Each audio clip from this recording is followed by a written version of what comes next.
शक्तिपीठ महामार्गासाठी जमीन मोफत देतो, पण शेतकऱ्यांच्या एकच अट. महाराष्ट्र शासनाचा महत्त्वाकांक्षी प्रकल्प असलेल्या शक्तिपीठ महामार्गाला राज्यभरातील अनेक जिल्ह्यातून शेतकरी आणि विविध संघटनांकडून तीव्र विरोध होत आहे. जमिनीच्या संपादनावरून शेतकरी आक्रमक झालेले असतानाच धाराशिव जिल्ह्यातून मात्र एक अत्यंत वेगळी आणि अनोखी भूमिका समोर आली. जिल्ह्यातील चिखली गावचे एक तरुण शेतकरी धनंजय तांबे यांनी महामार्गासाठी स्वतःच्या हक्काची 1 एकर जमीन सरकारला मोफत देण्याचा प्रस्ताव दिला. मात्र हा प्रस्ताव देताना त्यांनी एक ऐतिहासिक आणि भावनिक अट सरकारसमोर ठेवली आहे. काय आहे शेतकऱ्याची अनोखी अट? शेतकरी धनंजय तांबे यांची मागणी आहे की त्यांच्या संपादित केलेल्या जाणाऱ्या जमिनीतून जो शक्तिपीठ राष्ट्रीय महामार्ग जाणार आहे त्या महामार्गावर छत्रपती शिवाजी महाराजांचा एक भव्य आणि देखणा पुतळा उभारण्यात यावा.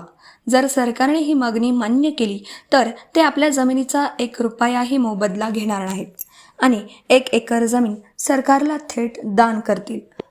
आपली हीच मागणी थेट सरकार आणि प्रशासनापर्यंत पोहोचवण्यासाठी तांबे यांनी धाराशिव शहरात विविध प्रमुख चौकांमध्ये मोठे बॅनर्स लावले आहेत.